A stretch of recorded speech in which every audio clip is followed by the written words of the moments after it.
नितं तं सजीवं साद्वैतं सावधूतं परिजनसहितं Krishna चैतन्यदेवं Shri Radha कृष्णपादां सहगना Lalita श्रीविशाखान्वितां Lights, please. Hare Krishna, Hare Krishna, Krishna Krishna, Hare Hare,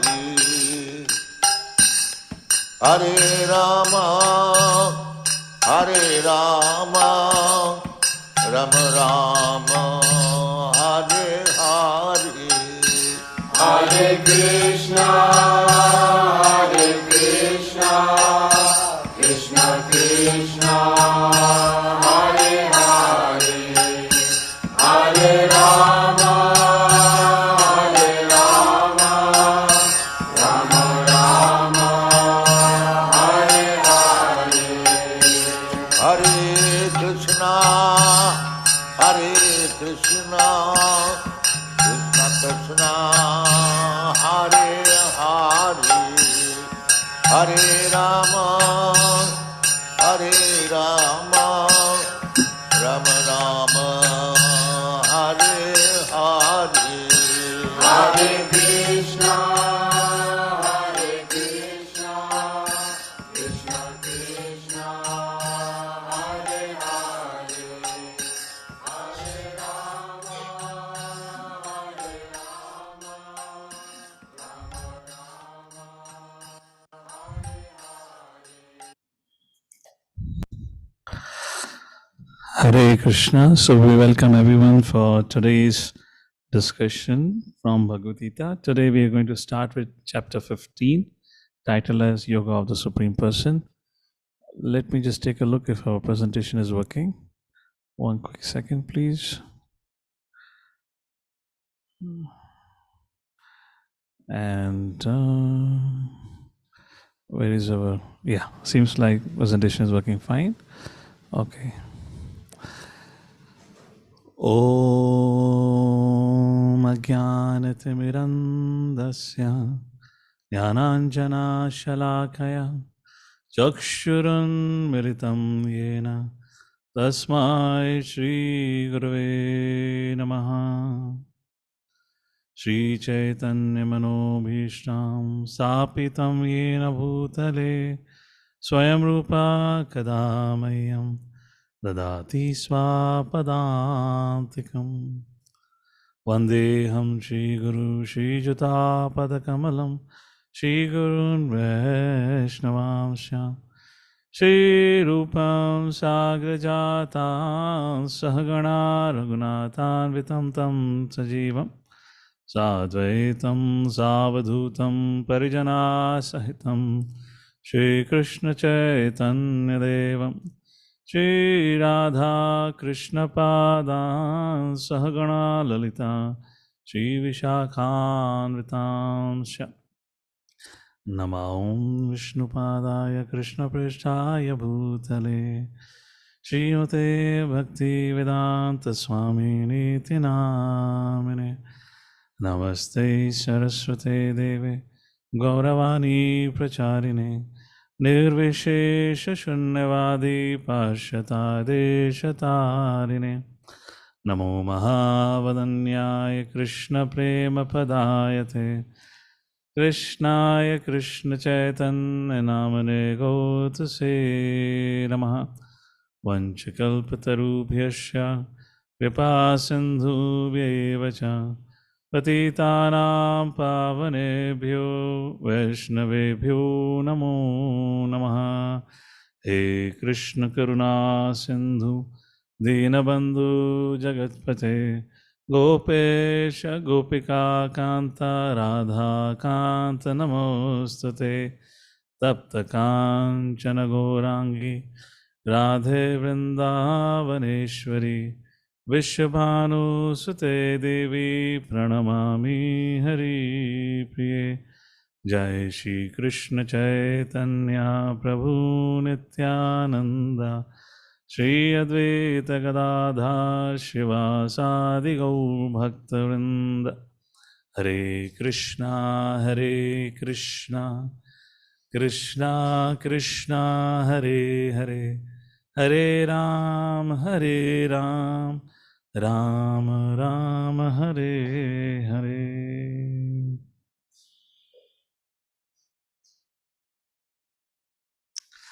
Hare Krishna. So once again we welcome everyone for today's discussion. So today we are starting from 15th chapter, verse number 1. So let's take a look. 15th chapter titled as Purushottama Yoga, or the Yoga of the Supreme Person. What's the transition? How the 15th chapter is beginning? In chapter 14, Lord Shri Krishna described the modes of material nature. Those forces that simultaneously restrict and control a soul within his field of activities and within this world. Now, Krishna, using an allegory of an ashwatha, which means a banyan tree, describes the entire material world with its varieties of fields of activities situated on the higher and lower branches of tree. So what had happened in the 14th chapter, Lord Shri Krishna talked about within this world, how are we bound? In 13th chapter, just to help you connect with the connection, the flow, how it's going. 13th chapter ended with Purusha and Prakriti. So we are not Purusha, we are a little Purusha. At the end of the day, we are Prakriti. But between the Prakriti, we act as a Purusha. Krishna in the 7.5 day says we are Para. And Prakriti is Apara Shakti. Prakriti is inferior and we are superior. But at the end of the day, we are Prakriti. But being a superior energy of the Lord, we try to act as a Purusha and try to enjoy this Prakriti, which in results binds us and keeps us to this material world. So how does this material nature, or how does a superior energy get bound by the inferior energy and gets entangled and gets stuck in the material world, is described by Lord Shri Krishna in the 14th chapter through the subject matter of 3 modes of material nature: Sattvagun, Rajagun, Tamagun. After describing the nature of this world and how we are bound, now Lord Shri Krishna takes the discussion forward. He talks about Arjuna, a living entity is bound here as if this is his permanent home. But this is not permanent, because we are antimatter, we are spiritual. A spiritual being has been put inside a matter, which is in itself is an incompatible state. So the material world, what is called as material world, which Krishna describes in the 8th chapter, there we discussed about the spiritual and the material world. Material world means it is meant for matter, not for spirit. So here in the 15th chapter, Lord Shri Krishna is going to talk about the relationship between the spiritual world and the material world. He has discussed about material world and spiritual world in the 8th chapter, talking about all those details. Now here, Lord Shri Krishna talks about what is the relationship. Let's take a look at it. Bear with me, there is a little mistake in the poster. Well, maybe I can ask a question. Those earlier days when I was growing up as a child, in newspaper there used to be a clipping where they'll ask, find a mistake. So because I've already said, can anyone find out a mistake in the poster? What mistake is there in the poster? Anyone sees that? Oh, Bhagavati Karuna Mataji saying, we forgot the 14th chapter last few verses. Oh, I'm so sorry. I was just in a meeting for morning, so I just crash landed here. I forgot what we are supposed to discuss at the 15th chapter. By the way, anyone is able to figure out the mistake in the poster? And then we'll go back to that. Maybe I'll just discuss these few verses and go back to it, Mother. Okay, now type in, quickly type in. You don't have to speak up if you think there's a mistake.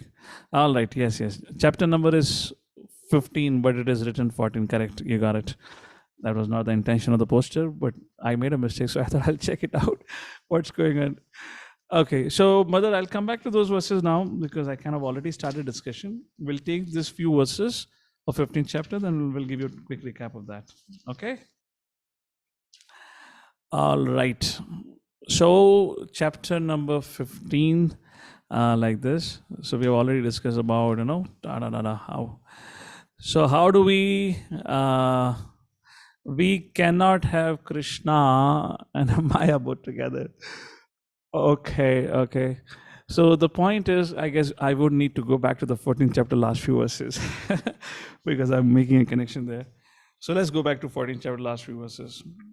26, 27, 28, right? That's two verses, if I'm correct. Correct? 26 and 27. Let's take a look at it. We'll come back. So in the 14th chapter, in the concluding section, now the discussion comes how a living entity, actually in the last few verses of the 14th chapter, wait a second, which verse am I holding on to? In the verse number 21, a quick recap, Arjuna asks 3 questions in text number 21. By which system is one known who is transcendental? What is his behavior? And how does he transcend the modes of nature? So by which system one is known who is transcendental, and what is his behavior? Symptoms of behavior are described by Lord Shri Krishna, text number 20-25. And the last question, how does he transcend the modes of material nature, is discussed in text number 26. Let's take a look at text number 26. Mamachayo vyabhicharena bhakti yogena sevate saguna samatiyetan brahma bhuyaya kalpate. Mamachayo avyabhicharena, without fail, bhakti yogena sevate, one who engages in devotional services, saguna samitiyetan. So such a person, gunan, he samitiyetan, transcends the modes. Brahma bhuyaya kalpate. And he gets elevated to the Brahman platform. Puppet, or translation and purport by His Divine Grace, S.C. Bhaktivedanta Swami Srila Prabhupada ki jai. One who engages in full devotional service, unfailing, Brahma Bhakti Yogena Sevate, in all circumstances, at once transcends the modes of material nature and thus come to the level of Brahman. Prabhupada writes in purport, this verse is a reply to Arjuna's third question like that.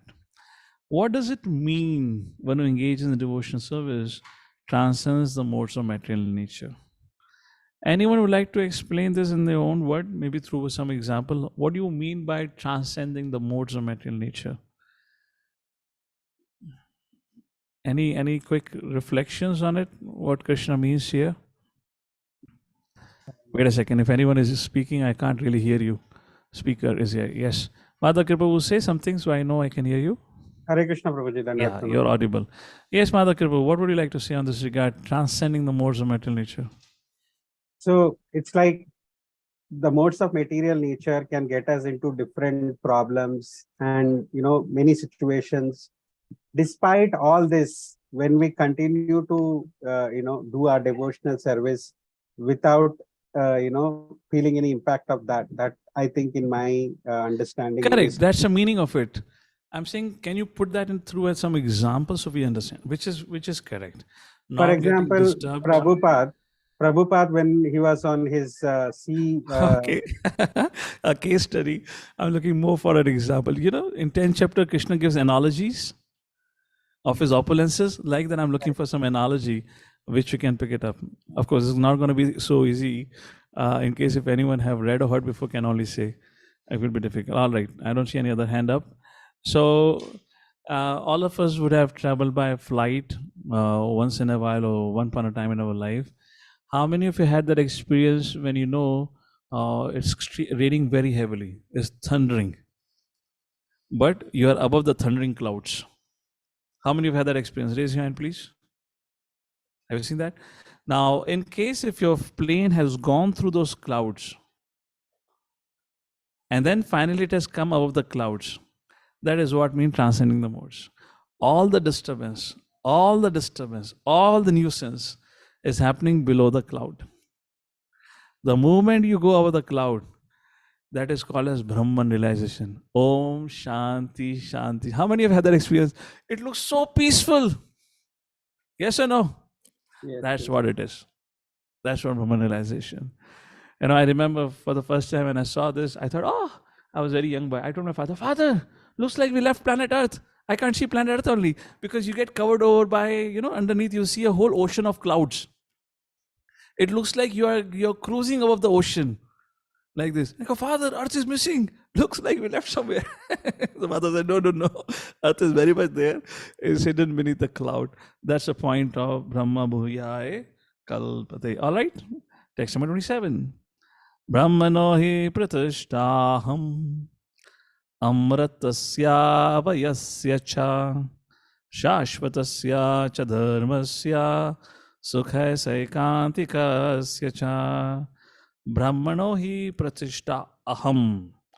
I am the basis of impersonal Brahman. Amratasya avyayasya cha. Avyayasya means imperishable. Amrata means immortal, which is immortal, imperishable. Shashvatasya and eternal.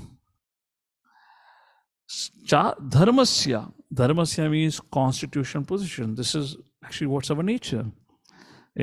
Immortal, imperishable, eternal is actually our nature, and is the constitutional position of ultimate happiness. Sukha sai kanti kasya cha. Constitutional position. So if you ask, we are Brahman. That's what Atma is, Brahman. So what is our true nature entails? Immortal, imperishable, eternal, and in our default condition, we are meant to be happy, but we are not happy. Why we are not happy? Anyone knows? Any reference from Bhagavad Gita where Krishna says you are not happy because of this? Hare Krishna. Dwelling on the past and worrying about future. Where it is mentioned in Bhagavad Gita? This is our understanding that we give. There is no direct verse like that.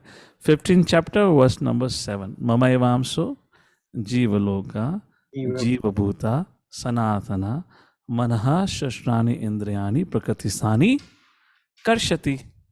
Right? So along with the mind, five senses, we got caught up into it, and prakritisani karshati, we are in a constant friction. Agreed? That is what our situation. But that's our situation now. But when we have that understanding, then we have this. Our constitutional position mean to be, we are supposed to be happy like that. So Prabhupada talks about this Brahman conception of life, which is the first stage of self-realization, which is beyond the material position. So which means when our consciousness goes beyond the material cloud, then the first level of realization is Brahman realization. An example I gave you, when your plane is above the thundering cloud, you feel like, oh, Shanti, Shanti. And when you look from top to bottom, you see that all the thundering happening below it, but you're not affected by it. That's the thing over here. Prabhupada gives an example of four Kumaras, like this, not perfectly. Okay, we can read the last paragraph. Anyone would like to read? We can read the last paragraph of the purport of chapter number 14, text number 27. Please raise your hand. Okay, let's hear from Rakesh Prabhu. Go ahead. The living entity, although Brahman by nature, has the desire to not. Prabhu, your sound is not clear. You want to fix your sound? Speak up now. Is it clear, Prabhuji? Okay, better now. Go ahead. Yeah, go ahead. Yeah, the living entity, although Brahman by nature, has the desire to lord it over the material world, and due to this, he falls down. He falls down in his constitutional position. A living entity is above the three modes of material nature, but association with material nature entangles him in the different modes of material nature: goodness, passion, and ignorance. Due to the association of the three modes, his desire to dominate the material world is there. By engagement in devotional service in full Krishna consciousness, he is immediately situated in the transcendental position, and his unlawful desire to control material nature is removed. Therefore, the process of devotional service, beginning with hearing, chanting, kindly read it loudly. Hearing, chanting, remembering, the prescribed 9 methods of realizing devotional service should be practiced in the association of devotees. Gradually, by such association, by the influence of the spiritual master, one's material desire to dominate is removed, and one becomes firmly situated in the Lord's transcendental loving service. This method is prescribed from the 22nd to the last verse of this chapter. Devotional service to the Lord is very simple. One should always engage in the service of the Lord, should eat the remains of the footsteps offered to the deity, smell the flowers offered to the lotus feet of the Lord, see the places where the Lord has had his transcendental pastimes, read to the different activities of the Lord, his reciprocation of love with his devotees, chant always the transcendental vibration, Hare Krishna, Hare Hare Krishna, Krishna, Krishna Hare Krishna, Krishna, Hare Hare, Krishna Krishna, Hare Hare, Hare Hare Ram, Rama, Hare Hare Ram, Rama, Ram Rama Ram, Rama, Hare Hare Hare. Hare. And observe the fasting days commemorating the appearances and disappearances of the Lord and his devotees. By following such a process, one becomes completely detached from the material activities. One who has to situate himself in the Brahma Jyoti or the different varieties of the Brahman conception is equal to the Supreme Personality of Godhead in equality. Hare Krishna. Hare Krishna. So here at the end of this chapter, how do we become, how do we rise above this modes of material nature? By engaging. Krishna says, Bhakti Yogena Sevata, text number 26, 24/7, Mamachaya Abhyabhicharina. Without fail, without interruption, there should be a constant devotional service, and that only can raise us. It's just like, when the rocket is fired, it needs a lot of propulsion. It needs a lot of force. So bhakti is that force that takes us against the gravitational pull of this material creation, or let's say planet Earth. So that requires a lot of energy. That requires not that you like on off on off on off. It doesn't work like this. If you have ever seen any rocket launch, how much and consistent energy is kind of it requires for its consumption. So that's kind of thing Lord Shri Krishna says. So now 15th chapter begins, where Lord Shri Krishna defines the relationship between the material world and the spiritual world. So here is our point. We cannot, Krishna says, we need to be 24/7 engaged, which means we cannot have Krishna and Maya together. So if we want to become attached to Krishna, we have to become detached from material world. So this chapter begins with where Lord Shri Krishna talks about the need of detaching oneself from the material world. And to help us understand, Lord Shri Krishna says, Hare Krishna, computer, move karo. Yes, move hua. Shri Bhagavan Vacha, Urdhva Moolam Adha Shakham, Ashwatham Prahuravyayam, Chandamsi Yasya Parnani, Yastam Veda Savedavit. It is said there is an imperishable, Avyayam, banyan tree, Ashwatham, that has its roots upward, Urdhva Moolam, and its branches downward, Adha Shakham, and whose leaves are the Vedic hymn, Chandamsi Yasya Paranani. One who knows this tree, Yastam Veda Savid, is a knower of the Veda, Sa Vedavid. That's how Lord Shri Krishna talks about it. Very interesting. A very beautiful photo also here, if you see carefully. On the upside tree, you see Brahmaji sitting, and the other side of the tree is like this. So if I have to ask you a question, have you ever seen such a tree? Any quick thoughts? Which has its roots upwards and branches downward. Hare Krishna. You can just speak up, unmute and speak up, because I won't be able to see all of you because if my presentation is on. Where have you seen? Reflected in the water. Yes. You see it reflected in the water. So when you see it reflecting in the water, it means the original tree is somewhere else. Now, what happens if a person considers a reflected tree to be the original tree? Imagine you're standing at the bank of the river and there's a nice, huge, tall mango tree, and you look at the reflection of the mangoes in the water and you think that to be true, and you jumped into the river with an intention to get a mango. You'll only get frustration. That is what is happening to all of us. We are looking for our happiness, but in the wrong place. We are looking for happiness in the reflection, whereas the happiness doesn't lie here. The fruit of enjoyment that we really want to enjoy is on the real tree, which is on the bank of the river, not in the river. So that's how Lord Shri Krishna talks about it. What you're looking for cannot be found in the material world. This is a story that I quote often during our level 2 course, where we talk about, the lessons from death. Maybe I can say, maybe some of you may be aware or maybe not aware about it. The point that Krishna is trying to make here, there's a point, theme here is of detachment. So the point Krishna is trying to make here is, whatever you do, at the end of the day, all our attempts are futile if we have not realized that the true happiness lies on the original tree. If we have not understood where we are trying to live our life is a reflection of the original tree. To give an example, I often quote the story, Lessons from Death. This story is attributed to Alexander. It is believed that he had this level of realization at the end of his life. Long story short, he has only 3 to 4 days to survive. He's a young 32-year-old man who, in his short stay in this world, have already caused massacre of millions of people all around the world.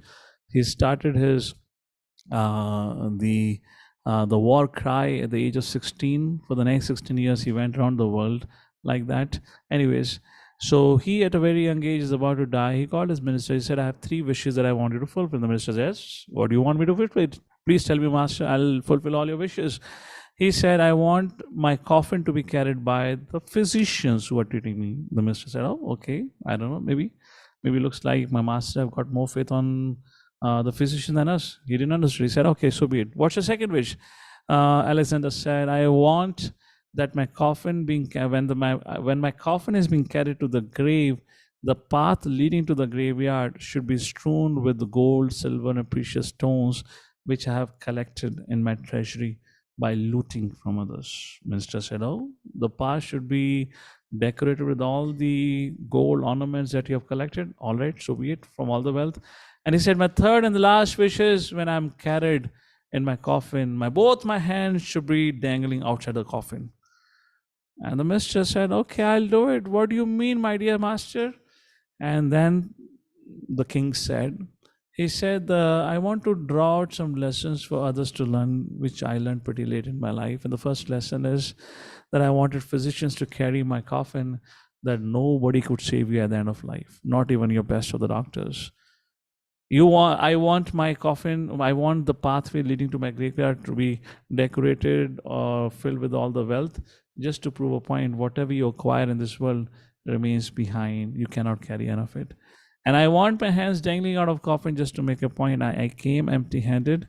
I leave empty-handed. Unfortunately, I wasted all my life chasing after things which had no meaning and no value. So like that's the whole subject matter of this chapter to begin with. Let's take a look at the acronym. Pretty small chapter. It has 20 verses. I don't know, why did I mark 18? It has 20 verses. Sorry, another mistake on the presentation. It has 20 verses, and the acronym for this chapter is HOME, H-O-M-E. Let's take a look at the first, H for home. Now, home or hotel. So in the first 5 verses, what Krishna is speaking about it. So let's take a look at the second verse, and we'll talk about, okay, no, there's something to reflect on the purport also. So let me just give you what is a synopsis of this few verses, and we'll take a look at the verses. So Krishna is saying, he's kind of drawing our attention that there is something called as a home, something called as a hotel. Imagine all of you, any one of you, if you ever check in a hotel and you start ripping off the wall color or whatever wall paint is there, and you kind of take off all the furniture and you call a furniture guy, you get it changed, you change the TV set, you change the interior of the hotel room. What do you think? The hotel manager will probably come and call the police and get you kicked out, isn't it? I mean, it's a hotel at the end of the day. For God's sake, what are you doing? You're not supposed to live forever here. It doesn't belong to you. Similarly, all of us, although staying in a hotel, which means this material world, we are living our life as if we're going to live forever. We get so attached to our little possessions that we don't want to leave it even at the time of death. So here Krishna is drawing our attention. What is our real home and what is a hotel? Let's take a look. So let's take a look at the purport. Some very beautiful point proposition in the purport. That's the synopsis. So somebody would like to read, Mother Anjana, please read the second paragraph of the first verse purport. Second paragraph, the entanglement of this material world. Yeah, go ahead. Are our administrators co-host today, or am I only the host, co-host, whatever it is? Continue, Mother Anjana. The entanglement of this material world is compared here to a banyan tree. For one who is engaged in fruitive activities, there is no end to the banyan tree. He wanders from one branch to another, to another, to another. The tree of this material world has no end, and for one who is attached to this tree, there is no possibility of liberation. The Vedic hymns meant from elevating oneself are called the leaves of this tree. This tree's roots grow upward because they begin from where Brahma is located, the topmost planet of this universe. If one can understand this indestructible tree of illusion, then one can get out of it. Thank you, Mother. Mother Hare Krishna. Bhagavati, you can read the second paragraph, next paragraph. Hare Krishna. This process of extrication should be understood. In the previous chapters, it has been explained that there are many processes by which to get out of the material entanglement. And up to the 13th chapter, we have seen that devotional service to the Supreme Lord is the best way. Now, the basic principle of devotional service is detachment from material activities and attachment to the transcendental service of the Lord. The process of breaking attachment to the material world is discussed in the beginning of this chapter. The root of this material existence grows upward. This means that it begins from the total material substance, from the topmost planet of the universe. From there, the whole universe is expanded with so many branches representing the various planetary systems. The fruits represent the results of the living entities' activities, namely religion, economic development, sense gratification, and liberation. So, Prabhupada, this is a very beautiful point in the next paragraph.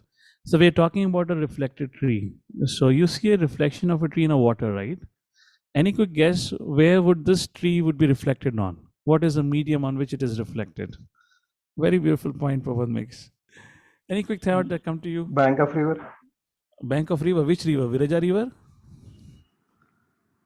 Okay. What else? Where this potentially this tree could be reflected on? All right, let's take a look. Beautiful point. In the next paragraph, in the middle of the paragraph, Prabhupada writes, this reflection of the spiritual world is situated on desire. We desired and it existed for us. The desire. Therefore, when we discussed the 5th chapter, we talked about the whole process is all about desire management. Just as a tree's reflection is situated in water, desire is a cause of things being situated in this reflected material light. One who wants to get out of this material existence must know this tree thoroughly through analytical study. Then he can cut off his relationship with it like this. This tree, very beautiful. Okay, Madhav Kripa, we want to read the next paragraph. This tree being the reflection. This tree, being the reflection of the real tree, is an exact replica. Everything is there in the spiritual world. The impersonalists take Brahman to be the root of this material tree, and from the root, according to Sankhya philosophy, come Prakriti, Purusha, then the Trigunas, then the 5 gross elements, Pancha Mahabhuta, and then the 10 senses, the Shendriya, mind, etc. In this way, they divide up the whole material world into 24 elements. If Brahman is the center of all manifestations, then this material world is the manifestation of the center by 180 degrees. And the other 180 degrees constitute the spiritual world. The material world is a perverted reflection. So the spiritual world must have the same variegatedness, but in reality. The Prakriti is the external energy of the Supreme Lord, and the Purusha is the Supreme Lord himself. And that is explained in Bhagavad Gita. Since this manifestation is material, it is temporary. A reflection is temporary, but it is sometimes seen and sometimes not seen. But the origin from whence the reflection is reflected, it is eternal. The material reflection of the real tree has to be cut off. When it is said that a person knows the Vedas, it is assumed that he knows how to cut off attachment to this material world. If one knows that process, he actually knows the Vedas. One who is attracted by the ritualistic formulas of the Vedas is attracted by the beautiful green leaves of the tree. He does not exactly know the purpose of the Vedas. The purpose of the Vedas, as disclosed by the personality of Godhead himself, is to cut down this reflected tree and attain the real tree of the spiritual world. So you see the tree that Mother Kripa was reading about it. It's up on the picture. While taking a look at it, we'll read the next verse also. So if you see the pointer 1, it is reflected on desire. What are its roots? Real roots grows upwards, Brahmaloka. Secondary roots grows downwards, Bhuloka. And it leads to attachment, aversion, and bound by fruitive actions by human society. And then this is discussion about the reflection. which is branches, upper and lower planets. Then leaves, Vedic hymns, twigs, sense objects, and tips of branches. Oops, sorry. Go Ranga. Pointer. I'm just adding a pointer. Yeah. Tips of branches, senses. Like this A, B, C, D, F would talks about like this. Then nourishment, fruits, living and involvement, hops. Let's take a look at the next verse. This will cover up the whole tree. The branches of this tree extend downward and upward, nourished by three modes of material nature. Nourished by three modes of material, branches extend upper and lower, like that. The twigs are the objects of the senses. The tree also has roots going down, and these are bound to the fruitive actions of human society. So we can read the purport while reading this, it will be more clear. The administrators can call upon any name of the devotee because I can't see anyone right now as I have my presentation on. Hare Krishna. Anyone can read, please, or the admin can manage that. The description of the banyan tree is further explained here. Its branches spread in all directions. In the lower parts, there are variegated manifestations of living entities, human beings, animals, horses, cows, dogs, cats, etc. These are situated at the lower parts of the branches, whereas on the upper parts are higher forms of living entities, the demigods, Gandharvas, and many other higher species of life. As a tree is nourished by water, so this tree is nourished by the three modes of material nature. Sometimes we find that a tract of land is barren for want of sufficient water, and sometimes the tract is very good. Similarly, where particular modes of material nature are proportionately greater in quantity, the different species of life are manifested accordingly. The twigs of the tree are considered to be the sense objects. By development of the different modes of nature, we develop different senses, and by the senses, we enjoy different varieties of sense objects. The tips of the branches are the senses, the ears, nose, eyes, etc., which are attached to the enjoyment of different sense objects. The twigs are sound, form, and touch, and so on, the sense objects. The subsidiary roots are attachments and aversions, which are byproducts of different varieties of suffering and sense enjoyment. The tendencies toward piety and impiety are considered to develop from these secondary roots, which are spread in all directions. The real root is from Brahmaloka, and the other roots are in the human planetary systems. After one enjoys the results of virtuous activities in the upper planetary systems, he comes down to this earth and renews his karma or fruitive activities for promotion.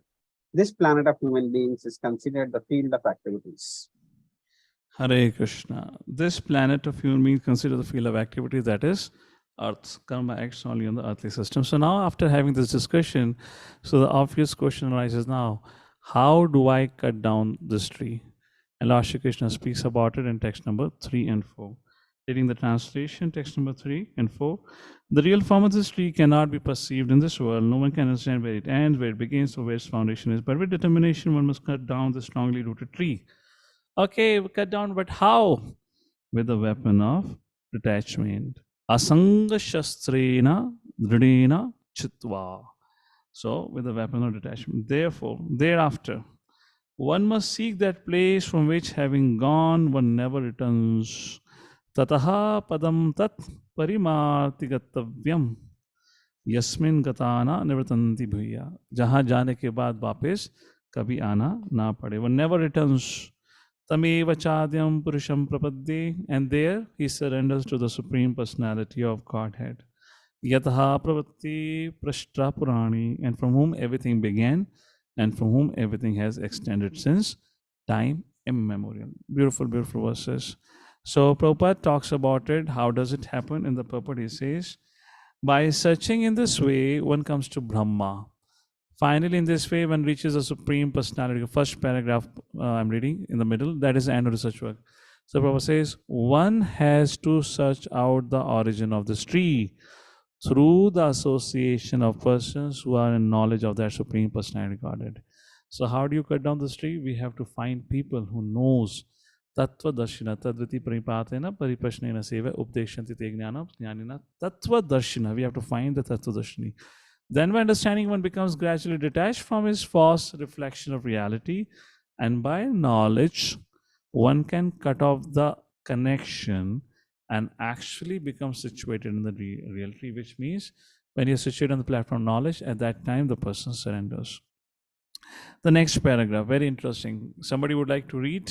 Please go ahead. Read the second paragraph of the purport. Hare The Krishna. world, Hare Krishna. Yes. The word asanga is very important in this connection because the attachment for sense enjoyment and lording it over the material nature is very strong.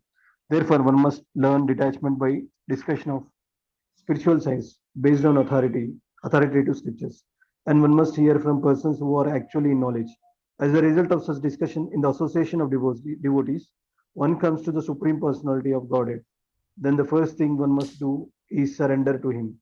The description of that place where whence having gone one never returns to this false reflected tree is given here. The Supreme Personality of Godhead, Krishna, is the original root from whom everything is emanated. To gain the favor of that personality of Godhead, one has only to remember, and this is the result of performing Only devotional to service. surrender. Sorry, only to surrender, and this is the result of performing devotional service by hearing, chanting, etc. He is the cause of the extension of the material world. All right. This is So that's a point. To gain the favor of that personality of Godhead, one has only to surrender. Prapadyate. And this is the result of performing devotional service. And how do you surrender? Shavanam, Kirtanam, Vishnu, Smaranam, Padasevanam. When one does it, naturally the surrender develops. So now the question comes, who will attain to the kingdom of Godhead? And a very, very beautiful verse that comes here. Krishna says, Nirmana moha jita sanga dosha adhyatma nitya vinivritta kama dvandve vimukte sukado kasmagne gachandyamuda padamavayam tat. In other words, you can say what are the qualifications to surrender or how to surrender. Nirman, niha means without, man means false prestiges. Ahankar, my car. People get too attached to their car and possessions. Ahankar, man, false prestige. Nirman, without false prestige. Moha, which means without. Nirmoha, without delusion. Jit, sangadosha. Jit means victory. Sangadosha, sanga, which is filled with faults. Sangadosha, having conquered the bad association and faults. Adhyatma nitya. Adhyatma is spiritual knowledge, nitya means eternity. Vinivrit the kama. Vinivrit means to disassociate from kamaha, lust, dissociated from kamaha. Dvandver vimukta. Dvand means dualities. Yes, no, if, but, what not. Dvandve vimuktaha, be freed from dualities.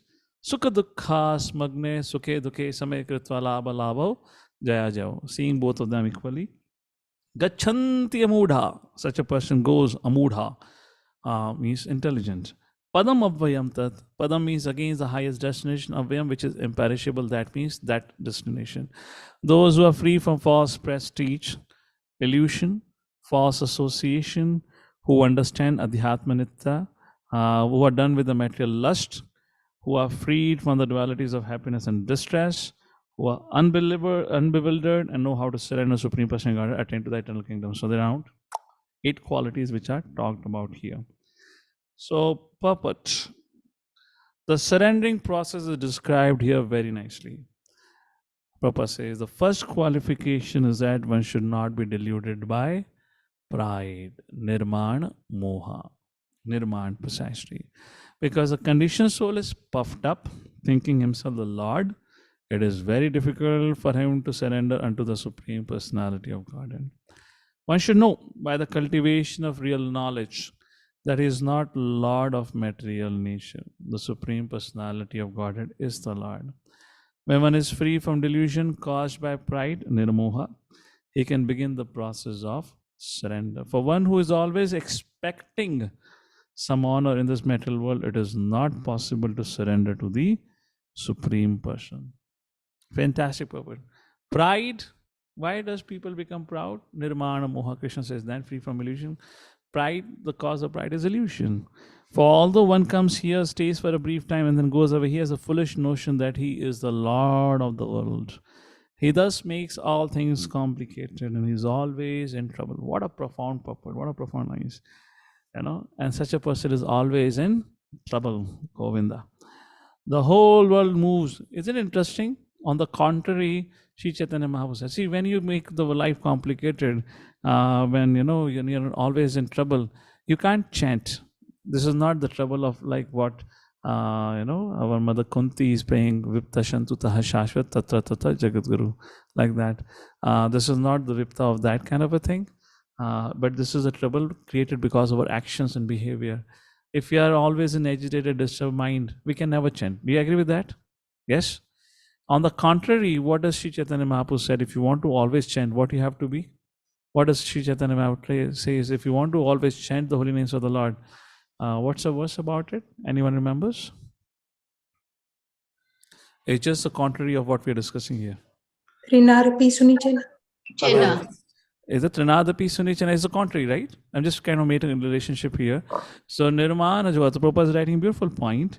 So as long as we have that pride, the pride is because of illusion. Illusion is a thing, we are something, will make our life complicated. Prabhupada is making that point. And which is entirely opposite to what Sri Chaitanya Mahaprabhu said. Not opposite to what, but opposite concept is if you want to chant, you have to be humble, free from pride and illusion. That's the point I'm trying to make here. Like this, the whole world moves under this impression. People are considering the land, this earth, to belong to human society, and thus they have relied on the false impression that they are the proprietors. One has to get out of this false notion that human society is a proprietor of this world. When one is freed from such a false notion, becomes free from all the false association caused by familial, social, and national affections. These faulty association bind one to this material world. Jita Sangha Dosha. These faulty association bind one to this material world. What is this faulty associations? Prabhupada says, caused by familial, social, and national affections. And in that comes my land, my society, my city, my state, my country. This is identification. Jita Sangha Dosha. So here Sangha doesn't mean association of people. Sangha means attachment. So which means whatever material attachments, to that it has been addressed. Which arises because of what? Prabhupada arises because of familial, social, and national affections. And these faulty associations bind one to this material world. After this stage, one has to develop spiritual knowledge. One has to cultivate knowledge of what is actually his own and what is actually not his own. And when one has an understanding of things are as they are, he becomes free from all dual conceptions such as happiness, distress, pleasure, pain. He becomes full in knowledge, then it is possible for him to surrender to the Supreme Personality of Godhead. Okay, profound, Papa, fine. Maybe I can just raise a question for all of you. How can we do that? What is the recipe for becoming Nirmana Moha? Nirmana Jita Sangha Dosha. Adhyatma Nitya Vinivatta Kamaha. What is the perfect recipe for this? How do we come to this? Free from false associations, free from illusion, free from pride, always situated in eternity, like that. 8 features I've discussed. Any thoughts on it? Any thoughts on it? This is, Krishna says, this is what is required for one to surrender and come back home, back to Godhead. The nature of this world is, how much ever we try, there are always some faults, isn't it? So in Bhagavad Gita, in same Bhagavad Gita, Lord Shri Krishna are talking about different ways of attaining the Supreme. So let's see. I'm giving a little clue. Let's see. Vaikunth Prabhu, let's hear from you first. Sorry, you got muted. Unmute. Yeah. Unmuted. Yeah. Yes, Vaikunth Prabhu. So how to get to this situation? I believe that it is only through the association of devotees and serving the devotees, over there, senior or junior, that humble position and serving everybody, understanding that my job is to serve. And fantastic. Becoming very conscious that I have to serve. And when I do that, irrespective, then gradually what happens is you also realize that as I serve, I don't have to look at the results. I'll have to keep on serving. And this comes perfect. Step by step, Prabhuji. It doesn't come all of a sudden. It comes correct. Gradually. Agreed. It's a gradual process. And exactly what Krishna is saying in Bhagavad Gita. Karmanevadikara se ma phaleshu kadachan, service and all that. Great. Okay. Now this is called as Bhakti Yoga. What Vaikunth Prabhu talked about it. This is what Bhakti Yoga is. But at time and again, we somewhere get into the Karma Yoga, Jnana Yoga, Ashtanga Yoga thought process. Maybe I'll somewhere do something extra. Maybe I'll read 2 hours extra. Maybe I'll hear extra. Man, I'll do this thing. It's not our endeavor in that direction. The endeavor is, let me quote, which Vaikuntapati wouldn't quote it, but that's the principle he said. I want all of you to reflect. I spoke about this for our morning talk also. I wanted to all go back to those 4 classic verses. That is Chatushloki. So I would like to pay attention to just one word of that. 10.10 and 10.11. Let's take a look at it. So we're talking about Nirmana Moha Jita Sangha Dosha. So Krishna says, Haribol, not your capacity. What does 10.11 says? Tesham yavanukampartam aham agyanajam tamaha nashami atma bhavasto jnanadipena bhasa. Right? So Krishna says, I do it. You can't do it. There's just beyond it. Devi yesha gunamai mama maya duratya. Krishna says many times. So it is his capacity, not our capacity. So in that line, Vaikuntapati Prabhu said very rightly, we have to do service. That attracts Krishna's grace. Now, what is the reference where Krishna says, you serve, I'll give you my grace? The reference is 10.10. Tesham satata yuktanam bhajatam priti puvakam dadami buddhi yogam tam yena mam upayanti te. Correct? And these are the points which he said. I'm just giving the references for it. Exactly correct. Now, he added something interesting to it when Vaikuntapati gave an answer. I serve. I often say this point. I obey, I serve, and service is the benediction. That's what I define Bhakti Yoga for myself. So he said, I serve senior, I serve junior, I serve. Now look very interestingly what Krishna says in 10.10. Tesham satata yuktanam. Yukti means engaged. In what? Bhajatam. Yuktanam bhajatam. Be engaged in bhakti. Purvakam again means, purvakam means engaged. But how? Purvakam is actually to perform. Purvakam is action being performed. How to perform your bhakti? What is the word? Anyone knows what is the word Krishna says? Preeti Purvaka. Now I want anyone to define what is Preeti means here. With love Sorry, and we are on 15th devotion. chapter. I'm going back on unit 2. With love and devotion. My intention is not to discuss unit 2, but just raise a question. So I thought I'll have this discussion. What does Preeti means here? Okay, we'll come back to you. Let's hear from others because you gave the right answer in the first go. Let's see if others would like to define. What does Preeti means? With Any love. thoughts? With love and Yes. devotion. love and devotion. Yeah, please define love and thank you for translating Sanskrit into English. I appreciate that. A little purport, please. One which is done, not because somebody is telling you, like we discussed the levels of bhakti, right? But one which is done as a service with love. How to? Okay, so correct. I believe Mother Priya is speaking. Mother Priya, if you see, we are reading Bhagavad Gita. Time and again, Krishna asks in 14th chapter, Krishna asks in 2nd chapter, how, my dear Lord, how do I know such a person rendering service with Preeti? What are the characteristics? What are the symptoms? Please define any symptoms or characteristics of such a person who's rendering service with Preeti. Valid question? Coming in parampara? Arjuna asked, I'm asking you. What are the symptoms? What are the characteristics? Few of it what we discussed, right? That devotee would be very humble and would be devoid of false ego and. See, no, that's you're talking about advanced stage. Let's talk at our stage. We are, you all maybe, but I ain't. I'm conditioned.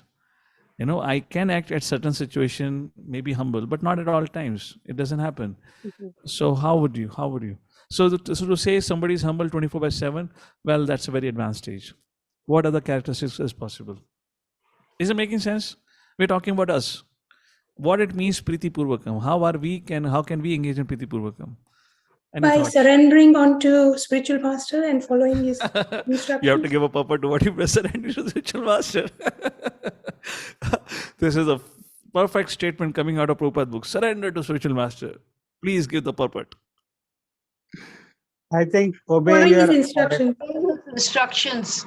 Yeah, how do we know? How do you see somebody following instructions or not? How do you see? When everyone comes in a public life, everyone seems to be a perfect devotee, isn't it? Perfect tilak, perfect iron dhoti kurta, and even the class is going on. Taste for holy name is so strong, still the beads are moving. You know? Sorry, I'm just joking. I'm just joking. So what else? What else? Okay, Tolerance. Yeah, Mother Chintamani, go ahead. He tolerates different situations. Wonderful. Uh, Wonderful. Okay. uh, He- and then he doesn't allow his senses to go here and there like the tortoise. Well, that's a little bit more about self-controlled. Good, good. But Priti Purvakam, that does not He indicate doesn't that he expect serves anything with in love. return, Prabhu. He doesn't expect See, anything in Preeti return. is going beyond the duty. We are doing it because of duty to the Guru. We are just Wonderful. at level of duty. We have not yet, when we develop a love, then we don't do it out of duty. It becomes that Raganuga. I mean, they are doing it. That's again at out of advanced stage. That's again advanced stage. All right. Vekan Patru, let's hear a final input and then I'll say in case if you say something else different than what I'm thinking. Yes, Vekan Patru. He he behaves in such a manner that he doesn't put anybody into any difficulty. You know, I mean, not always possible for us. Which is, I mean, it's a pure devotee kind of thing that he doesn't put, but we at times do it. It happens intentionally and unintentionally. I'm talking at the sadhaka stage, how it can be Priti Purvakam. Your How can answer is correct. At sadhaka stage, we sometimes happen. People do get a little offended. At sadhaka stage, what would be that? Your good answer, correct answer, but sadhaka stage. Sadhaka stage. Okay. Maybe I can share that you may say if it is makes sense or not. So, love means, priti means attention to details. Give an example of mother and child. Mother would be extremely careful to the needs of the child. Yes or no? So, when we have priti, when we have affectional love, we'll be very careful towards that person. What he says, what he wants. Now, how do we know devotee is serving Priti Purvakam? A devotee would not be lackadaisical or careless in his service towards other Vaishnavas. He puts his heart and soul into it. I have got this opportunity, let me serve it nicely. Now, it could be as much as just serving a water to them. It could be frying a puri for them, or it could be even giving a class. It could be a deity worship. So, attention to details is an indication the person is, really serious about it. I'm not indicating other way around. Maybe out of a conditioned nature, we may be sometimes a little bit negligent. But would you agree this or not? Mother is highly attentive. So, Priti Purvakam. Yes, Vaikuntpati Prabhu. You differ. That's totally fine to have a difference of opinion. Go ahead. Yeah, I'm sorry about it. But what I've also seen is what you say is perfectly correct. I'm not agreeing on that. But since you said it's about a sadhaka, in fact, we find that sadhakas are the ones who are creating maximum aparadhas also. See, sadhaka's definition is not only Kanishta Adhikari. No, in Madhyama also, you find, they talk and then the way sometimes do it. I saw one incident now, recently in one of the temple. I wouldn't name the devotees, but I was really shocked when I saw that, what was saying. Correct. So, see, those details are away. But is that principally correct? I mean, I would say for I to apply the verse in my life, Tesham Satata Yuktana Bhajana Priti, often we take it on a sentimental level. How sentimental level? Priti Purvaka means if it is DT welcome, I should make 108 bhogas. But did I serve Vaishnavas properly or not? That is my secondary consideration. That's the point I'm making. See, we all have faults. We're not getting into overall that we become. I mean to say, if not anything, we can take one thing in our aspect that we become a little attentive to details. Now, people say follow spiritual master, but how much are we good listener? I remember hearing an incident, many incidents. Let's talk about my spiritual master. The senior devotees tell, when our spiritual master would tell us back in those 90s, and then after he had told us, for example, let's say he asked, okay, this guest is going, make sure you make him sit in the car. So this devotee is telling me that, despite he told me, still he came out to doubly check, did I put him in the car? And yet I missed him putting in the car. When I came out of the guest, I told him, your car is parked there, please get into the car. And suddenly my spiritual master came from behind and he said, I told you, make him sit in the car. You can't even follow this instruction? And there, the devotee was saying that, Maharaj would often, what I'm sharing is what I heard from His Holiness Radhanath Swami Maharaj, frankly speaking. This is not my realization. So Maharaj said, love means attention to details. So from there, I took this point. I said, you know what, if I can't do anything, at least I can get little details, and how do we pay attention to details? Becoming a good listener. That's at the sadhaka stage. That's the point. Is it okay? Yes, we're good with the Guru. Prabhu, I'm not debating with your discussion, but the point I'm also talking only from what I've observed. Many times the spiritual masters give instructions, and many times the disciples accept only those instructions which are convenient for them. But many of the things which are difficult for them or which are not very suitable for them, or they think that totally understandable, correct. Then for the next 6 months to 1 year, they don't even look at the spiritual master. If the spiritual master remembers and asks, it will be very embarrassing. And for that much time, Krishna also doesn't do Tesham Evanu Kampartava Gyanajam Tava.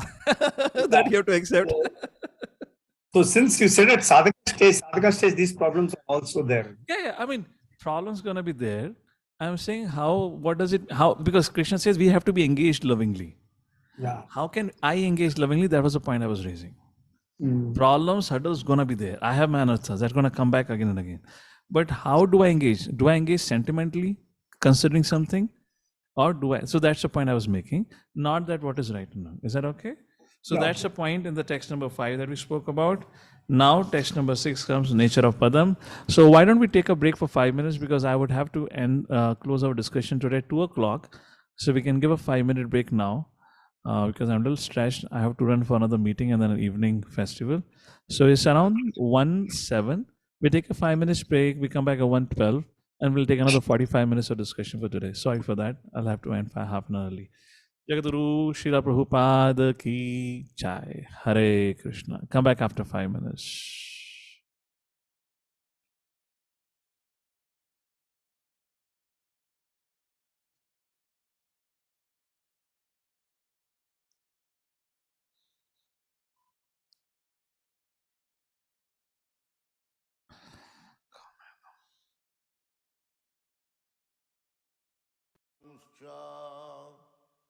Sri Rupam Sagrajatam Sagana Raghunathannitam Tang Sajivam Sadvaitam Savadhutam Parijana Sahitam Krishna Chaitanya Devam Sri Radha Krishna Padam Sagana Lalita Sri Vishakanitam Hare Krishna Krishna Krishna Hare Hare Hare Rama Rama Rama Hare Hare Hare Krishna Krishna Krishna Hare Hare Hare Rama Rama Rama Hare Hare Hare Krishna Krishna Krishna Hare Hare Hare Rama Rama Rama Hare Hare Hare Krishna Krishna Krishna Hare Hare Hare Rama Rama Rama Hare Hare Hare Krishna Krishna Krishna Hare Rama, Hare Rama, Rama Rama, Hare Hare. Hare Krishna, Krishna Krishna, Hare Hare, Hare Rama, Rama Rama, Hare Hare. Bhagavad Krishna Chaitanya, Prabhu Nityananda, Shri Advaita Gadadhar, Srivasadi Gaur Bhakta-vrinda. Bhaja Shri Krishna Chaitanya, Prabhu Nityananda, Shri Advaita Gadadhar, Srivasadi Gaur Bhakta-vrinda. Bhaja Shri Krishna Chaitanya, Prabhu Nityananda, Shri Advaita Gadadhar, Srivasadi Gaur Bhakta-vrinda. Bhaja Shri Krishna Chaitanya, Prabhu Nityananda, Shri Advaita Gadadhar, Srivasadi Gaur Bhakta-vrinda. Hare Krishna, Krishna Krishna, Hare Hare, Hare Rama, Rama Rama, Hare Hare. Hare Krishna, Krishna Krishna, Hare Hare, Hare Rama, Rama Rama, Hare Hare. Hare Krishna, Krishna Krishna, Hare Hare, Hare Rama, Rama Rama, Hare Hare. Hare Krishna, Krishna Krishna, Hare Hare, Hare Rama, Rama Rama, Hare Hare. Hare Krishna, Krishna Krishna, Hare Hare, Hare Rama, Rama Rama, Hare Hare. Hare Krishna, Krishna Krishna,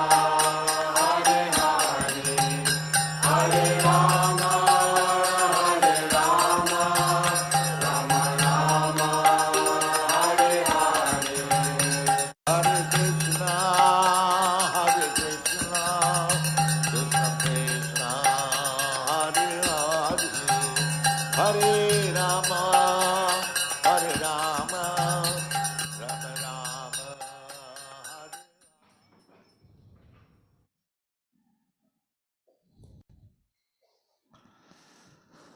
Hare Krishna, Krishna Krishna, Hare Hare, Hare Rama, Rama Rama, Hare Hare. So, continuing with our discussion. So, Arjuna pondered, my dear Lord, how to cultivate detachment? This is what we just discussed, Nirmana Moha, Jita Sangha Dosha, like that. And then Arjuna asked, my dear Lord, what if one doesn't attain to the spiritual world? Can't I be happy in this material world? Lord Shri Krishna now, in the second section of this 15th chapter, where O4 options talk about, you know, in other words, the nature of this material world and nature of the spiritual world. Briefly, it's been discussed. Mainly here, Krishna gives a little bit of glimpse of the spiritual world, showing how the nature of the spiritual world is perfect, complete, and fully satisfying to all. And once you have attained to the spiritual world, there is no return coming back. Whereas here, on and on, again and again, sorry, festival day, so people are calling. On and on, again and again, we keep on taking birth, we die, take birth, again like this happen. Let's take a look what Krishna says in this section. So now in the beginning, Krishna described about that there is a reflected tree. Now Krishna in the 6th verse talks about the real tree. Text number 6. Na tadbhasyate surya na shashanka na pavaka yadgatvana nivartante tadham paramam mama. What is that nature of eternal, what do you call as the nature of Padam? Krishna has been talking about Padam many times, person attained to the Padam, the highest destination. What is that highest destination? Krishna talks here. Na tadbhasate surya. Very interesting. Krishna says, whereas, just a second, I'm not able to see any one of you. Yeah, Krishna says, I'm going to raise as a question for all of you to come back. While defining the nature of the spiritual world, Krishna says, Na tadbhasate surya. That place is not illumined by sun. Na shashanka, na pavakaha. So, na tadbhasate surya. Shashankaha means moon. Pavakaha means fire. So Krishna says, what is the nature of the spiritual world?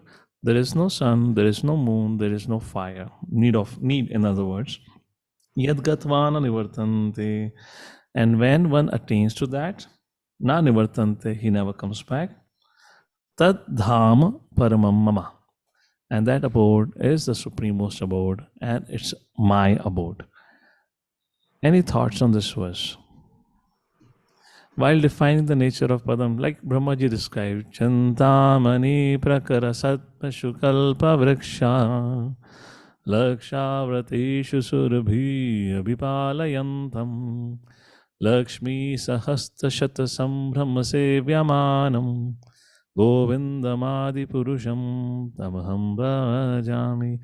The Brahma Samhita goes on speaking about many things. Every step is a dance, every word spoken is a song, etc., etc. There are so many ways Krishna could describe the spiritual world. What is Krishna indicating? Just I'm having a quick thought, if you can think about. Why Krishna saying there is no sun, there is no moon, there is no fire? Hey, tell us what is there. Why you tell us what is not there? What does it indicate actually? Any thoughts? It indicates that he is self-illuminating. Yeah, which is correct, which is wonderful. But what does it mean? Okay, Chaitanya Bhagavan Prabhu, which is a valid point. It is the effulgence of the Lord, and that illuminates as well as. Good, very valid point. What else can you infer from it? Mother Priya, go ahead. Hare Krishna. Prabhu, that sun, even in this material world, sun is something which we can say is inconceivable, which is so giant. But in the spiritual world, even that is not needed. Basically, sun is the basic which we need in this world. So in the spiritual world, even basic needs are missing. No, I mean, even okay, to fulfill the understood. basic needs here, sun is the main source of everything. Even that is not needed. It is like self-illuminated and everything else is there. Perfect. Very good. Thank you. Good point. Shashwat Prabhu. Prabhu, the spiritual world is self-sufficient in every aspect. Okay. Madhav Kripa Prabhu. I think Mataji and Shastri Prabhu covered it, but basically with the moon, the rasas in all the vegetables, fruits develop. Similarly, with the sun, all the required things are accumulated on vegetables, right? And that also is not needed in spiritual world because it is self-sufficient. Correct. Mother Shri Lakshmi, what would you like to add? Prabhu, because of the sun and moon, we have day and night, which is more like Okay. laziness and all. And with fire and electricity, we cook and Okay. get attracted to more things. So Okay. that Okay. detachment will be there. Good. Good. Mother Kamalika. Hare Krishna Prabhu. It is indicating that the spiritual world is fully opulent. Okay. Very nice. Chaitanya Bhagavan Prabhu. All are correct. I'm just taking some inputs. Just to add one, Prabhu, like as the same principles, Krishna Surya Shama Maya Andhakar, Jaha Krishna Taha Nahi Maya Andhakar. Okay. Okay. Mother Maidani, last input. Not under the Your voice is very faint. maybe because there's no sun, it's not under the supervision of time. Okay, wonderful. Correct.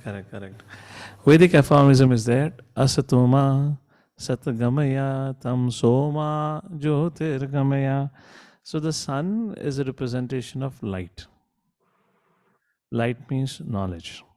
In the absence of sun, there is no light here, which indicates this material world is nothing but place of darkness. When sun says, Krishna says, all of you were correct in that direction. When Krishna says there is sun, there is no need of sun, which means it's a place full of knowledge.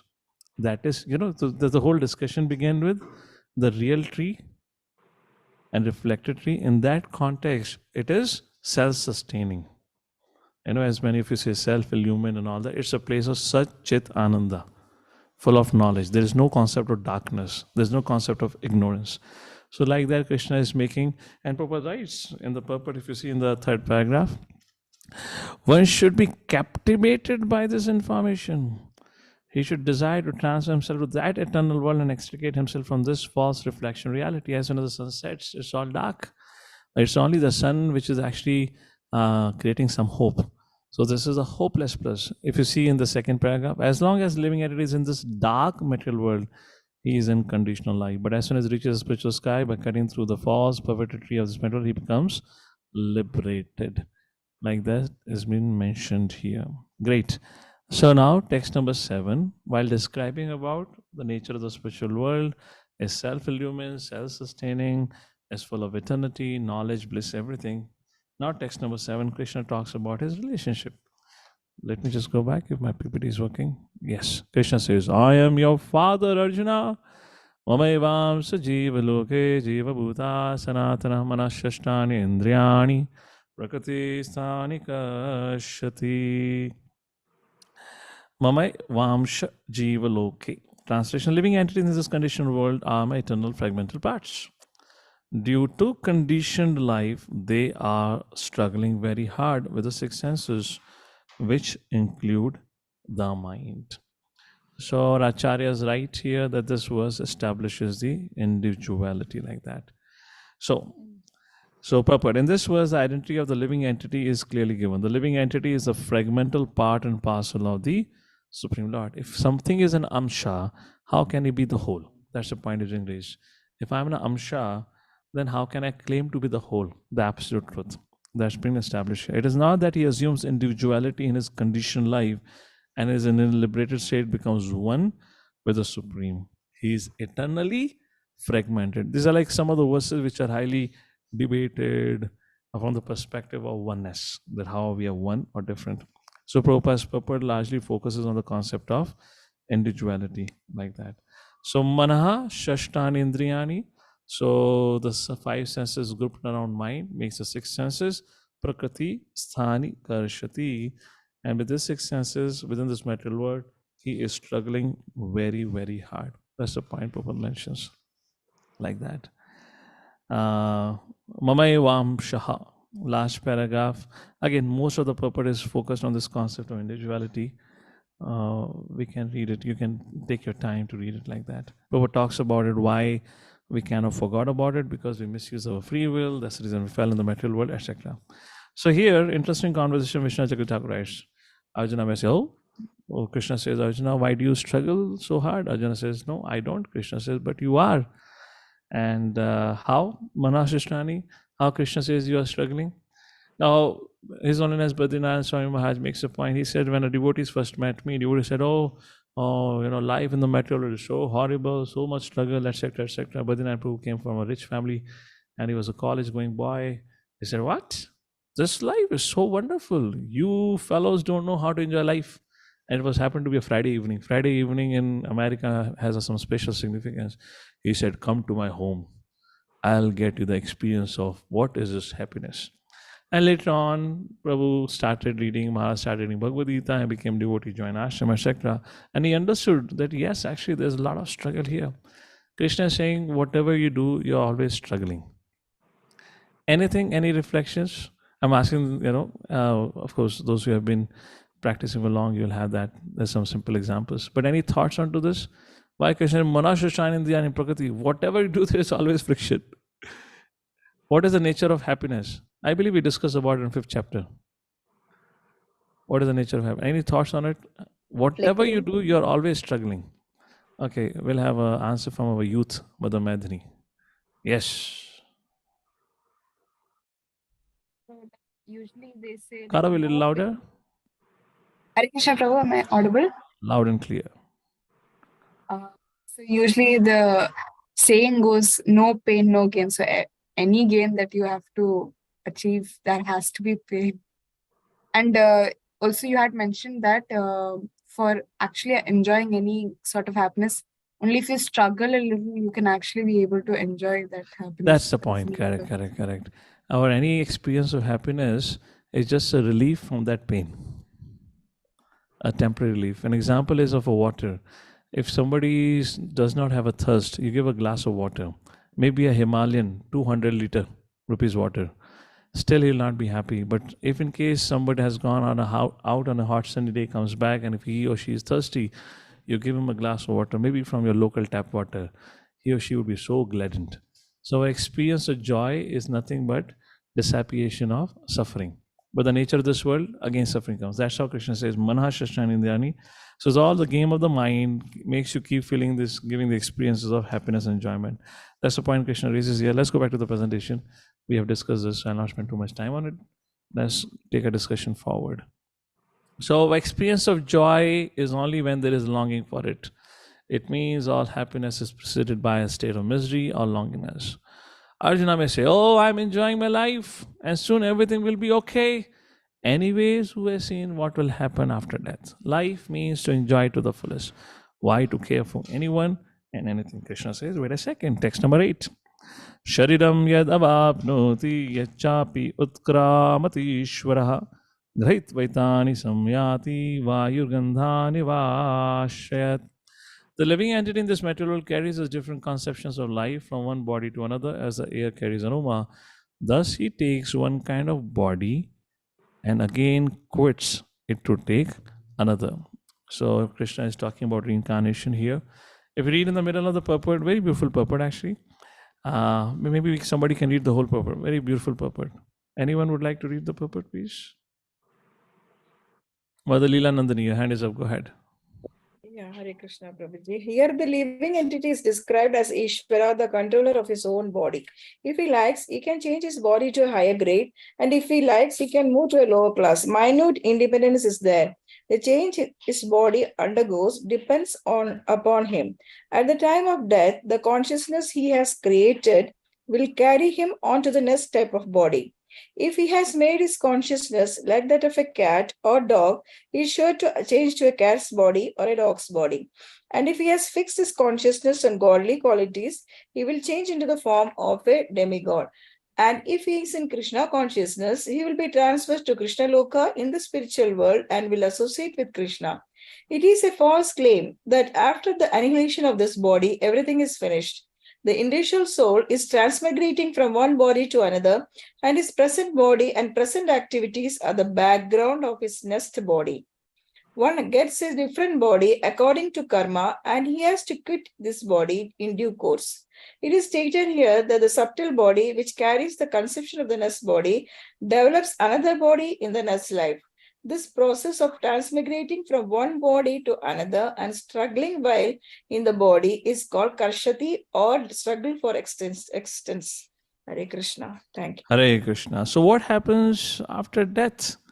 He gets another set of body. Text number 9. Shrotram chakshu spashtam cha rasanam grahanam eva cha adhishtaya manaschayam vishayan upasevata. The living entity thus taking another gross body obtains a certain types of ear, eyes, tongue, nose, and sense of touch, which are grouped about the mind. These are all knowledge acquiring senses. He thus enjoys a particular set of sense objects. Puppet. Let's ask those devotees who are somehow apparently have switched on their cameras. We'll get to know if they're really there. Santosh Shir Sagar Prabhu, Padma Govind Prabhu, Mother Manisha, Raghavendra Prabhu, Mother Maya, interesting, Rishikesh Pankaj Prabhu, Rupali, Mother Pallavi, Tushar Prabhu, and Giridhari Gopinath Prabhu. Okay, so, well, after being called out, they have switched on the camera, so at least they're at least sitting near to the computer, if not anywhere else. Okay, that's fine. So Raghavendra Prabhu is missing, Giridhari Gopinath Prabhu is missing, Tushar Prabhu, Rupali.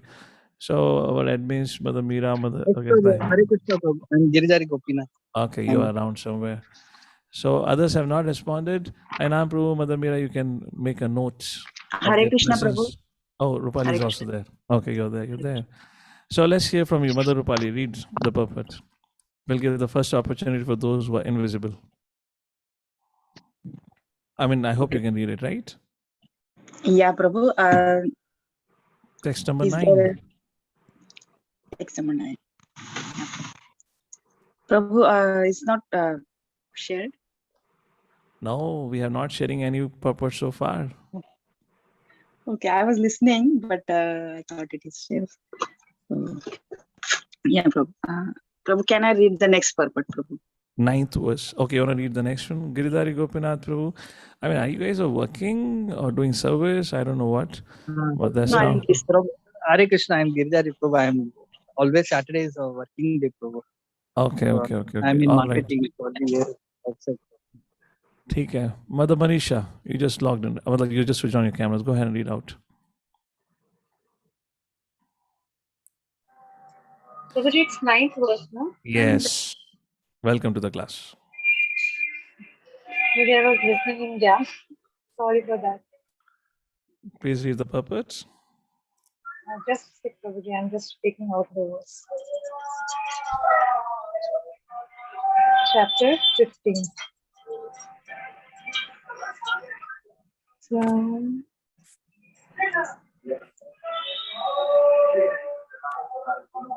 Chapter 17. Hare Krishna. What's going on here? Prabhuji, my phone no place. I'm locking. I'm attending Sorry. So classes put and you my anyone phone in is- spot. I hope I'm not offending any one of you. I don't mean to. I was just doing my Mia service as a teacher, just seeing if students are attentive. Huh? Don't mind anyone if I put you on a spot. No problem. Yes, I'm seeing You a purport. okay? In other words, if the living entity adulterates his consciousness with the qualities of cats and dogs, in his next life he gets a cat or a dog body and enjoys. Consciousness is originally pure, like water. But if we mix water with a certain color, it changes.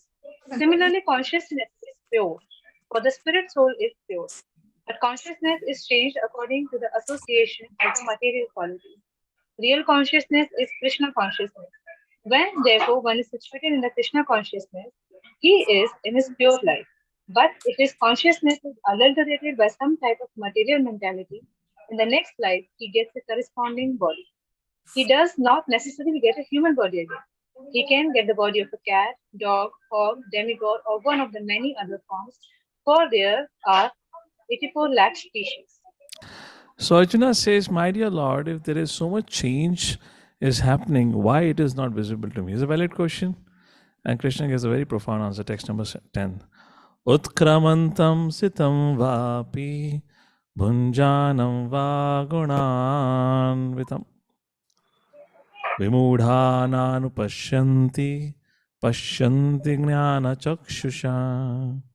The foolish cannot understand how a living entity can quit his body.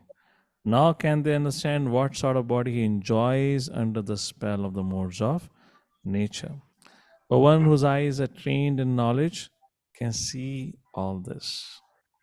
Profound, profound verse. The puppet. Okay, Hare Prashant. Krishna Prabhu. Hare Yes. Krishna Prabhu, can I read it? Yes. Who is speaking? It's Rupali Prabhu. Yes, mother. Please go ahead. Thank you. The word Jnana Chakshu is very significant. Without knowledge, one cannot understand how a living entity lives his present body, nor what form of body he is going to take in this next life, nor even why he is living in a particular type of body. This requires a great amount of knowledge understood from Bhagavad Gita and similar literatures heard from a bona fide spiritual master. One who is trained to perceive all these things is fortunate. Every living entity is quitting his body under certain circumstances. He is living under certain circumstances and he is enjoying under certain circumstances, under the spell of material nature. As a result, he is suffering different kinds of happiness and distress under the illusion of sense enjoyment. Persons who are everlastingly fooled by lust and desire lose all power to understand their change of body and their stay in a particular body. They cannot comprehend it. Those who have developed spiritual knowledge, however, can see that the spirit is different from the body and is changing its body and enjoying in different way. A person in such knowledge can understand how the conditioned living entity is suffering in this material existence. Therefore, those who are highly developed in Krishna consciousness try their best to give this knowledge to the people in general. For their conditional life is very troublesome. They should come out of it and be Krishna conscious and liberate themselves to transfer to the spiritual world. Hari Bol. Thank you. Persons who are, I'm just reading one or two key points. Persons who are everlastingly fooled by lusts and desire lose all power to understand their change of body and their stay in a particular body. Very profound, very strong statement. Again, persons who are everlastingly fooled by lust and desire lose all power to understand. Bhoga Aishwarya Prasaktanam Taya Aparat Chetasam. So two things are mentioned here. This is about a fool. Who is a fool? Bhoga Aishwarya Prasaktanam. Like who is too attached to Bhoga and Aishwarya. Second thing is mentioned, who can see? Jnana Chakshusha, whose eyes are open with the torch of knowledge. Now, what does it mean, the torch of knowledge? It's just like you see the same thing, but from a different perspective, a different platform, a different level of understanding. In other words, ideally, of course, this is expected, but it may take its own time and toll for us to develop that. What it means is ideally when we look at the world. Oh, my computer is hanged. Excuse me. Yeah. So ideally, when we look at the world, we are expected, just like we are doing this Bhakti Shastri study. What's the idea behind it? Why Srila Prabhupada wanted that devotees should sit and have at least some study programs like this to develop Shastra Chakshu. Shastra Chakshu, which means when you look at the world, we don't look at the world from our eyes. Okay, let me ask all of you, what does Shastra Chakshu would mean? What is the meaning of Shastra Chakshu? You know, we already have this eyes. So what is a Shastra Chakshu means actually? Anyone would like to reflect? Because that's what it means. Jnana, Pashyanti Jnana Chakshusha. Jnana Chakshusha or Shastra Chakshu. Any thoughts? Okay, Sanat Rishi Prabhu, your hand is there. Go ahead. What would you like to say about it? Hare Krishna Prabhu. Dandot Pradam. That was. So one thing which I could think over is that looking at different events in our life or situations in the world from the perspective of Shastras. So understanding, taking that perception and then Correct. applying. So how are you seeing? How am I seeing? How are you seeing? So there are two things. You read in third canto of Srimad Bhagavatam. You have the gross instruments. So we say we see through our eyes. That's not correct actually. So there is a gross sense instrument, there is a subtle sense instrument. Let me ask this question. Does a blind man sees? Yes or no? I mean, he sees, but not through his gross eyes. Oh, that's okay. Oh, that's okay. Does a blind man sees? Yes or no? Does he has the ability to see? Yes or no? Yeah, he has ability to first. Now Yes. he has an ability to see through his different senses. Yes. So I'm just making a difference. There is a gross instrument, there is a subtle instrument. Correct. And now you're talking about Shastra Chakshu. So now if I ask you, how do you see? So, so as you mentioned that not only through my gross eyes, but when I read the Shastras and it is making impact on my Chetna, on my consciousness. And then when I see internally anything which is happening, I'm perceiving it, I'm evaluating it, and then Okay. Thank you. Wonderful attempt. Yes. Seeing through the eyes of the Shastras. Mother Manju, you will need to give me a puppet to that. Okay, Mother Manisha, hand is up. Go ahead. Prabhuji, seeing through the eyes of knowledge means we particularly know the result of the activities which are performing. उसको जैसे हम लोग अनाथास के बारे में अगर discuss करें, because we know the anathas. Suppose a person is doing anger, suffering from anger, we can say that he is possessed to anger.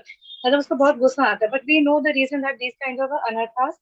So ये ज्ञान चक्षु, this is knowledge that we know the. You're in the right direction. You all are saying in the right direction. I'm looking for something particular. Of course, it will be difficult to catch what I'm looking at, but you're correct, which is correct, Mother Manisha also. Let's hear, we should see through ears by attending. Yeah, that's the point. So, Mother Jyotin Desi, how do we see? We see through the process of hearing. Now, therefore, there is so much emphasis on hearing, attentive hearing. Now, that hearing leads to that transformation, which all of you are talking about it. But that hearing begins from hearing. Just like, I'm just making an example, don't take it another way. Just like we have gone for a Dham Darshan. What is Dham Darshan? Generally, our understanding of Dham Darshan is seeing through the eyes. But what is Dham Darshan? It's through the ears. So when it is a Shastra Chakshu, Jnana Chakshu, that is through the process of hearing. So we are studying this Bhagavad Gita, we are going through this Bhakti Shastri course. It is for us to develop the Shastra Chakshu.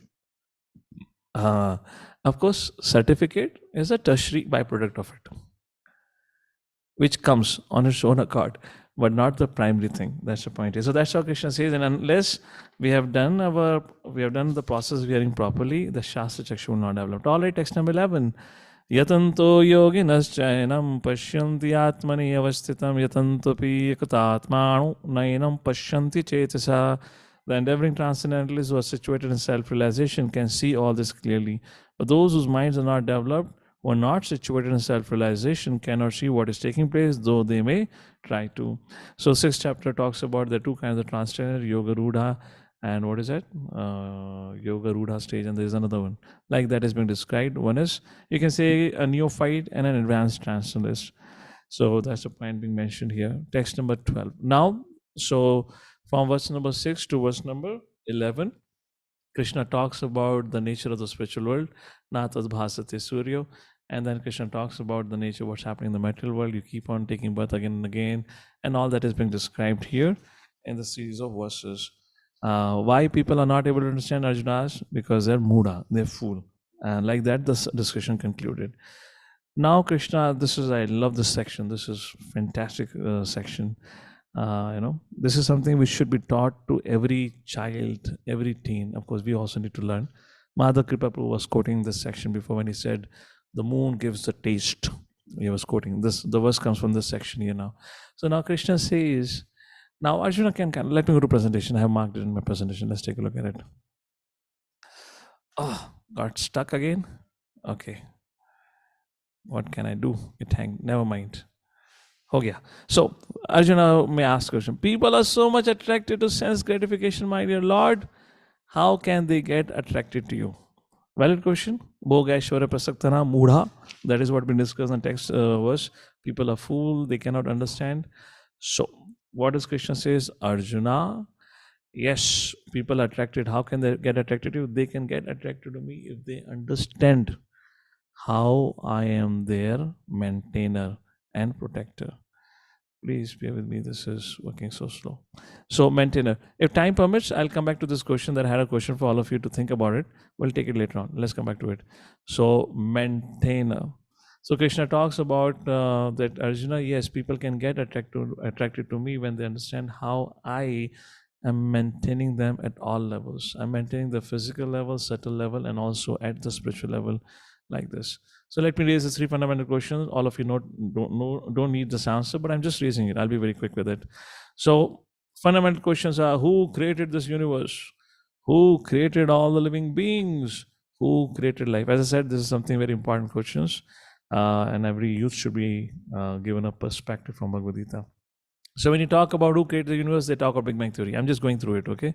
All of you are quite familiar with it. I'm just skipping through it. What Krishna says, who created the universe? Krishna says, Pitaham asya jagato. I am the Father universe. Who created all living beings? Science says Darwin's theory. That's how the evolution happened, theory of evolution. Well, Krishna says no. Who created? Yeah, this is just Stephen Stanley talks about it. Krishna says, Sarva Yonishu Kantya, 14th chapter. It should be understood that all species of life have become possible because of me. Tasam Brahma Mahadyoner.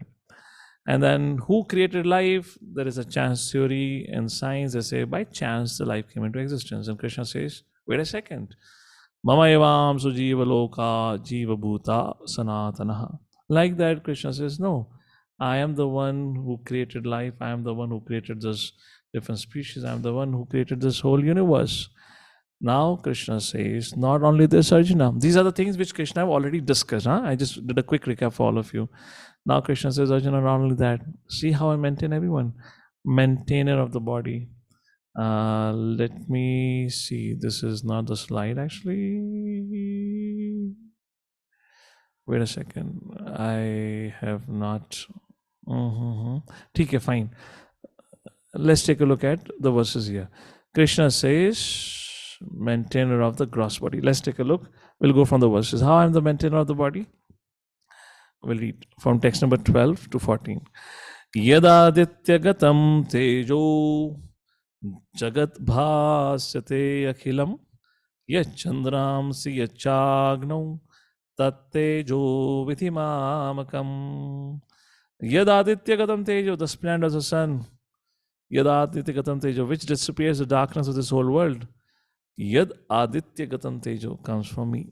Jagat Bhasyate Akhilam, which illuminates this whole world. Yat Chandramsi Yat Chagna, Yat Chandramsi and the splendor of the moon and the splendor of the fire. Tat Tejo Vidhi Mamakam. Know for that, Arjuna, Vidhi Mamakam, it is mine. We'll read the translation, we'll come back to Papa in a short while, okay? So Krishna says the illumination of the sun, the moon, and the fire, it all comes from me. It is my energy. All right. Text number 13. Gama Vishya cha bhutani. Arjuna, have you seen these floating planets? Have you ever wondered how they are floating? Dharyami ahamo jasa. I am sustaining them. I am holding them. Aham ojasa, by my energy. Pushnami chaushadhi sarva.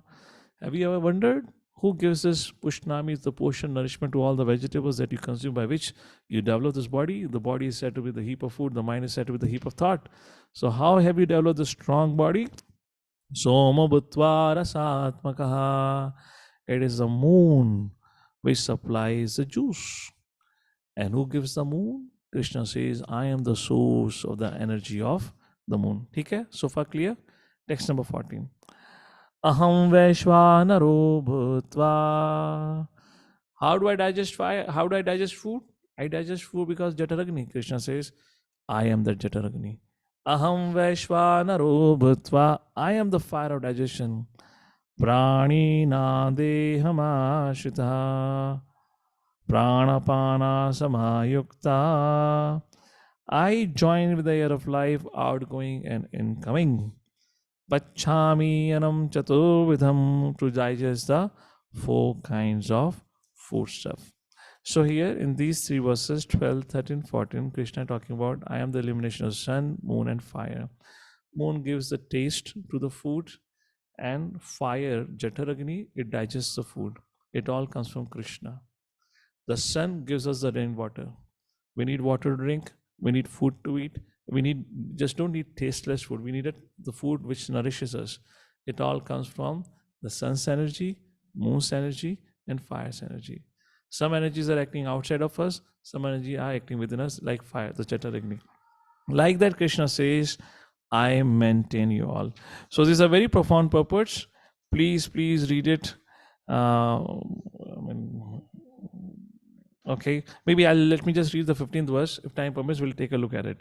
So this is how I maintain your gross body. Okay, very high level thing. Prabhupada goes in beautiful details about it. Now, how do I maintain your subtle body? Subtle body means what? Mind, intelligence. Krishna says, text number 15. Sarvasya chaham hidi sannivishto matha smriti jnanam apohanam cha.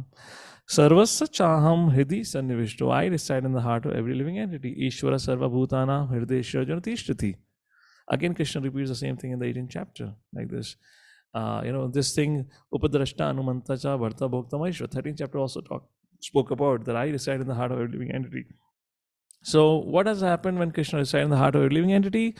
Mataha, from me, smriti, jnanam, apohanam cha. How many of you have that experience when you've gone to write an exam and just before entering the entrance hall, you had a chit in your hand and you were memorizing the answer and you had it through. You were super confident and you kept the chit outside. Now you're sure this answer definitely going to write it. You go and sit inside the examination hall, the paper comes, and suddenly the very first question is that question whose answer was on the chit. You pick a pen with whole excitement, I know the answer, and you put the pen. Suddenly the answer has disappeared. How many of you had that experience? Raise your hand. How many of you had that experience? You knew this question, so I can never forget the answer, but suddenly the answer has disappeared. Mataha smriti jnanam apohanam cha. So from whom forgetfulness comes? Krishna says, I. Now you may say, imagine, have you had that situation? You have kept something and you've forgotten where you kept it. And then suddenly you're having your dinner, or let's say you're driving a car. Hey, mujhe yaad hai maine kahan rakhi thi chabi? How many of you had that experience? Suddenly, out of a sudden, you remember how it is happening. Krishna says, Mataha smrita jnanam apohanam cha. So like that, I am maintaining the soul body. Now, how does he maintain the soul? Vedaicha sarve hameva vedyo vedanta krit veda vedeva chaham. वेदाइश्च सर्वे अहम एव वेद्यो सब शास्त्रों का अहम एव वेद्यो I am the goal. Vedanta krit, I am the krit, I am the compiler. Vedavid, I am the knower of the Vedas. Eva chaham, I. The whole purpose of Vedic knowledge is to know me. So how Krishna nourishes the soul? By giving us the Vedic knowledge. Krishna helps us awaken our true spiritual identity. If there is no Vedic knowledge, we'll not know who we are, we'll not know what is our relationship with the Lord. Like this, Lord Shri Krishna maintains us in entirety. 15th chapter, verse number 12, 13, 14, 15. These are worth remembering, memorizing it, and this is something which every parent should discuss about it with their kids.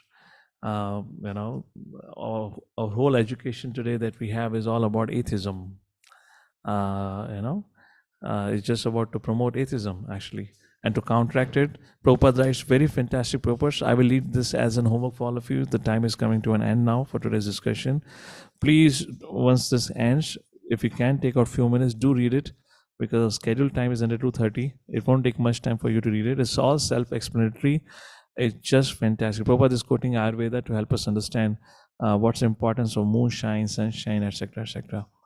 And prior to that, I already gave answers to 3 fundamental questions. Who created life? The theory of evolution, and how did this whole universe came into existence? Krishna have already answered that.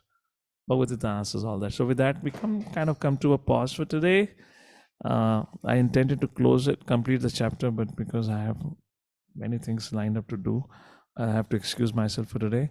So next time when we catch up, we'll read from 16th verses onwards. There are only 4 verses remaining in the chapter, and then we'll come to the 16th chapter, the divine and demoniac. It might just happen if I continue at this speed before your final exam, you might have unit 2, unit 3 to write together. But that isn't going to happen, because for this month, next week would be the only class. Then you all are gearing up, preparing for your ultimate test for Unit 2, I mean to say, the final test. So, which means next week we have a class on Saturday, 2027 is a holiday. Break time for your third finale. 3rd June, you will have an exam, and then we'll continue our discussion. All right. With that, I thank you all for your kind attention. Definitely wish to acknowledge all those, despite their busy schedule, they at least ensured to log in. Present or not present, Paramatma knows. So will Paramatma to decide that. But we sincerely grateful for all of you to be being around. Any quick comments or questions to add to before we conclude? Do read the 15th chapter, verse number 7, purport. Very important. Maybe I can just show the question. It will take a time for discussion, but let me just show. Where is my presentation? Yeah. So 15.7, I had a question here. An impersonalist offers his translation of Bhagavad Gita 15.7 as the living entities in this world are actually all part of me. Now fragmented and conditioned, they have been struggling forever, including a mind. Like that. So how would you comment? So in other words, what it means is, because they came into contact with material nature, they have become fragmented. Otherwise, we are all one. So maybe I can take this question next time. This is how the Mayavadis offer this presentation to this verse, that we all one with the Lord, but because when we came in contact, we became fragmented. So when we become liberated, we become one with the Lord again. Prabhupada says no. So that's a very important purport to read it. All right.